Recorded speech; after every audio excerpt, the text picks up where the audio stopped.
Okay so अस्सलाम वालेकुम students. से प्रीवियस वीडियो के अंदर मुझे यकीन है कि आप लोगों को जो हार्मोनल कंट्रोल है और उसमें से आप कोई भी एमसीक्यू आएगा तो आप लोगों को आता होगा।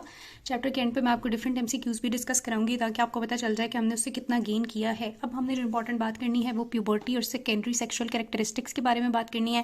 पहले हम लोग ये देखेंगे कि नॉर्मली फिजियोलॉजिकली जो ये प्यूबर्टी है और इसके चेंजेस हैं वो किस तरह से आते हैं, और फिर नेक्स्ट वीडियो के अंदर हम देखेंगे कि अगर इसमें डिस्टर्बेंस है या मैलफॉर्मेशन है तो वो किस तरह से आती है। सबसे पहले हम लोग प्यूबर्टी के बारे में बात कर लेते हैं। प्यूबर्टी का क्या मतलब होता है? प्यूबर्टी का मतलब बेटे वो प्रोसेस होता है रिप्रोडक्टिव और सेक्सुअल डेवलपमेंट और मेच्योरेशन का, जो कि एक चाइल्ड को अडल्ट में कन्वर्ट कर देता है। ठीक है, सो एक चाइल्ड को अडल्ट में कन्वर्ट करने के लिए जो चेंजेस आते हैं बेसिकली आपकी रिप्रोडक्टिव ट्रैक के अंदर और आपकी सेक्सुअल डेवलपमेंट के लिहाज से या ओवरऑल आपकी मेच्योरेशन के लिहाज से, अगर एक 4-5 साल या 6 साल की बच्ची देखी जाए और 14-15 साल की बच्ची देखी जाए तो उसके रिप्रोडक्टिव ट्रैक में, उसके सेकेंडरी सेक्सुअल कैरेक्टरिस्टिक्स में और ओवरऑल उसकी ग्रोथ या मेच्योरेशन में काफ़ी चेंजेस होंगे। ये सारे चेंजेस मिलके एक चाइल्ड को अडल्ट में जब कन्वर्ट करते हैं तो इन चेंजेस को हम प्यूबर्टी का नाम देते हैं। ये प्यूबर्टी बचपन में क्यों नहीं आती है, चाइल्डहुड में ये प्यूबर्टी क्यों नहीं आती? तो बेटे आपने याद रखना है कि इस प्यूबर्टी के लिए बहुत सारे सिस्टम्स इन्वॉल्व होते हैं। सबसे पहले आपका जो हाइपोथैलेमस है वो इन्वॉल्व होता है। हाइपोथैलेमस से इंटीरियर पिट्यूटरी को सिग्नल जाते हैं, वो पिट्यूटरी आपकी इन्वॉल्व होती है। इंटीरियर पिट्यूटरी से मैंने आपको बताया था हमारे जो गोनैड्स होते हैं यानी ओवरीज हैं, ओवरीज को भी सिग्नल आते हैं, फिर ओवरीज से ना आपके यूट्रस को। तो ये सारी चीजें इन्वॉल्व होती हैं, ओवेरियन मेच्योरेशन में इन्वॉल्व होती हैं, जो कि आपका रिप्रोडक्टिव सिस्टम या मेंस्ट्रुएशन का प्रोसेस होता है। उसमें ना सिर्फ ये वाले चेंजेस आते हैं at the level of puberty, बल्कि बेटे और भी बहुत सारे इफेक्ट्स आते हैं। ये जो आपकी ओवरी है, इस ओवरी में बेसिकली एस्ट्रोजन बनता है। ठीक है, और वो एस्ट्रोजन बहुत सारे चेंजेस कॉज करता है और उन चेंजेस को मिलके हम लोग प्यूबर्टियल चेंजेस या सेकेंडरी सेक्सुअल कैरेक्टरिस्टिक्स कहते हैं। किस तरह से अभी हम बात करते हैं, तो जहां तक मैं आपको बात ये समझा रही थी कि चाइल्डहुड के लेवल पे ये सारे इफेक्ट्स क्यों नहीं आते, तो वो कहता है कि चाइल्डहुड लेवल पे जो आपका हाइपोथैलेमिक पिट्यूटरी और ओवेरियन, इसको नाम देता है HPO। ये जो HPO एक्सेस है ना, ये इनहिबिटेड होता है, ये इतना ज्यादा काम नहीं करता। क्यों काम नहीं करता? क्योंकि आपके जो GnRH हैं वो 8 से पहले तक की उम्र के अंदर क्या रहते हैं, सप्रेस रहते हैं। जब वो होते ही नहीं है तो फिर ऑब्वियसली बात है सारे चेंजेस भी नहीं आ सकते हैं। लेकिन अगर हम लोग बात करें तकरीबन 8 से 9 साल की उम्र की, तो 8 से 9 साल के अंदर आपके पास जो गोनेडोट्रोपिन रिलीजिंग हार्मोन है वो हाइपोथैलेमस से प्रोड्यूस होना शुरू हो जाता है। इनिशियली वो कहता है कि ये पल्सटाइल मैनर में रिलीज होता है और ये स्लीप पैटर्न के साथ बहुत ज्यादा एसोसिएटेड होता है, लेकिन फिर कुछ टाइम के बाद हम देखें तो ये थ्रू आउट डे रिलीज होता रहता है और थ्रू आउट डे रिलीज होकर ये आपकी बॉडी में बहुत सारे चेंजेस कॉज करता है। क्या चेंजेस कॉज करता है अभी मैं आपको सारा सीक्वेंस बताती हूँ। ठीक है, सो जब GnRH वो कहता है कि रिलीज होगा तो क्या चेंजेस आने पाए, हम थोड़ी सी इधर ही बात कर लेते हैं, हमारी जगह बच जाए, फिर हम आगे चलते हैं। कहते हैं 8 से 9 साल की उम्र में बेटे जब आपका ये GnRH रिलीज होगा ना, तो ये जाके इंटीरियर पिट्यूटरी पे एक्ट करेगा और इंटीरियर पिट्यूटरी से FSH और LH की प्रोडक्शन करेगा। ये जो FSH LH हैं ये आपकी ओवरीज के ऊपर जाके एक्ट करेंगे और मुझे वो बात रिपीट करने की जरूरत नहीं है अब मेरा ख्याल है, लेकिन चले मैं फिर बता देती हूँ कि ओवरीज में फॉलिकल है और फॉलिकल्स के पास सेल्स हैं जो थीका सेल्स हैं। उन थीका सेल्स के ऊपर बेसिकली LH एक्ट करता है और एंड्रोजन्स बनते हैं। ठीक है, फिर जो ग्रैनुलोजा सेल्स हैं ये एंड्रोजन ग्रैनुलोजा सेल्स में आती है और इसके ऊपर FSH एक्ट करते हैं और ईस्ट्रोजन बनता है। ये ईस्ट्रोजन बेसिकली वो कल्प्रिट है जो आपकी बॉडी के अंदर प्यूबर्टल चेंजेस कॉज करेगा। क्या क्या चेंजेस कॉज करेगा अभी बात कर लेते हैं, लेकिन यहाँ तक आपको समझ आ रही है कि प्यूबर्टी से मुराद वो सारे चेंजेस हैं जो एक चाइल्ड को अडल्ट में कन्वर्ट करेंगे। कौन से चेंजेस हैं अभी हम बात करेंगे। बचपन में ये चेंजेस क्यों नहीं आते? क्योंकि GnRH सप्रेस होता है। 8 से 9 साल की उम्र में GnRH रिलीज होना शुरू होता है और GnRH की वजह से फिर किस तरह से एस्ट्रोजन बना, ये बात अब आपको समझ आ गई है। सो एस्ट्रोजन बनने से होता क्या है, ठीक है, ये डिस्कस अब कर लेते हैं।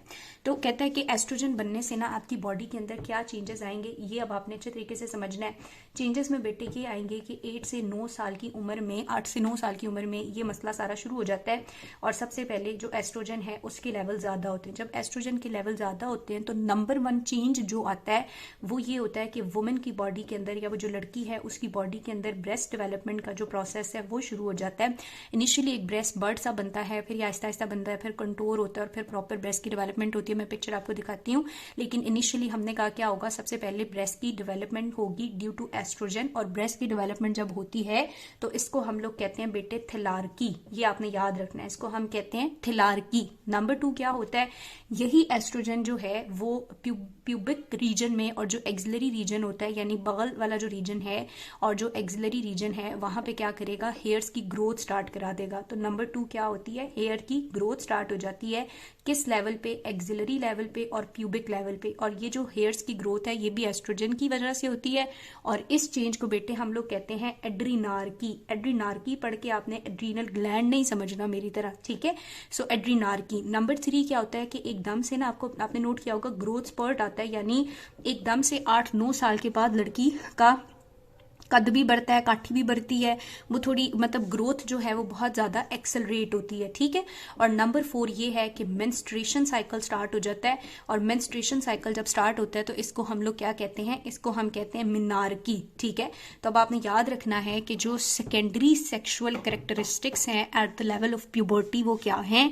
सबसे पहले थिलार्की है जिसको हम कहते हैं ब्रेस्ट डेवलपमेंट, फिर एड्रीनार्की है, एड्रीनार्की के बाद एकदम से ग्रोथ होती है और ग्रोथ के बाद मिनार्की है। ये सारा चीज होने में 2 से 3 साल लगते हैं। अगर ये 8 साल की उम्र से स्टार्ट होता है तो ऑलमोस्ट 12 साल की उम्र में ये प्रोसेस मिनार्की पे आके कंप्लीट होता है। इन सारी चीजों को हम कहते हैं secondary sexual characteristics.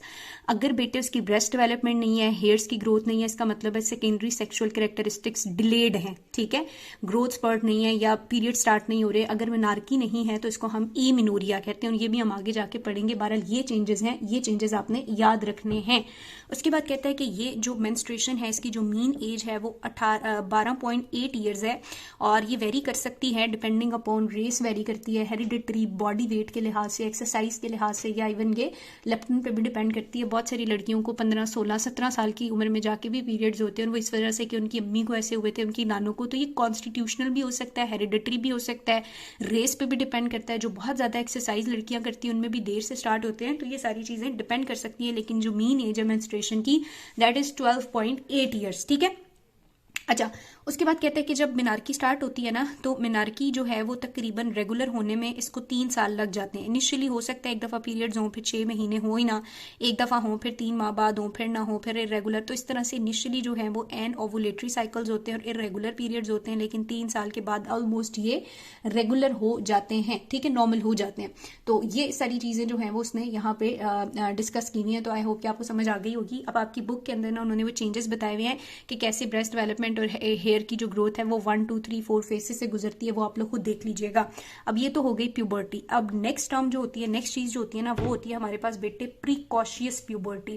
Precocious puberty और डिलेड प्यूबर्टी हम पढ़ेंगे। प्रीकॉशियस प्यूबर्टी का मतलब है जब टाइम से पहले, हमने कहा मीन एज 12 साल है, लेकिन अगर 8 से 9 साल की उम्र के अंदर मेंस्ट्रुएशन शुरू हो जाए और ये सारे कैरेक्टरिस्टिक्स डेवलप हो चुके हों तो हम उसको कहते हैं प्रीकॉशियस प्यूबर्टी, यानी कि इसके अंदर प्यूबर्टी बहुत जल्दी आ गई है, ठीक है। 8 से 9 साल से भी पहले अगर आ जाए तो हम उसको कहेंगे कि इसके अंदर प्रिकॉशियस प्यूबर्टी है। ये जो प्रिकॉशियस प्यूबर्टी है इसके सेंट्रल कॉजेस भी हो सकते हैं और इसके पेरिफेरल कॉजेस भी हो सकते हैं, ठीक है। सेंट्रल कॉजेस के अंदर वो कहता है कि सेंट्रल कॉजेस के अंदर जो भी रीजंस होंगी ये गोनेडोट्रोपिन डिपेंडेंट होगी। हमें एग्जैक्ट नहीं पता, लेकिन ये गोनेडोट्रोपिन जो है वो डिपेंडेंट कंडीशंस होंगी और एग्जैक्ट कॉज हमें नहीं पता। लेकिन 25% में कहते हैं 25% केसेस में, यहाँ पर मैं आपको लिखवा देती हूँ। तो कहता है कि जो इसकी प्रिकॉशियस प्यूबर्टी के कॉजेज हैं वो सेंट्रल हो सकते हैं और पेरिफेरल हो सकते हैं। सेंट्रल यूजुअली गोनेडोट्रोपिन डिपेंडेंट होते हैं, ठीक है। एग्जैक्ट हमें नहीं पता, अननोन है। लेकिन 25% केसेस में हमने देखा कि कोई ना कोई सेंट्रल नर्वस सिस्टम मैलफॉर्मेशन है जो अर्ली प्यूबर्टी कॉज कर देती है, या कोई ना कोई ब्रेन ट्यूमर है जो कि अर्ली प्यूबर्टी कॉज कर देते हैं।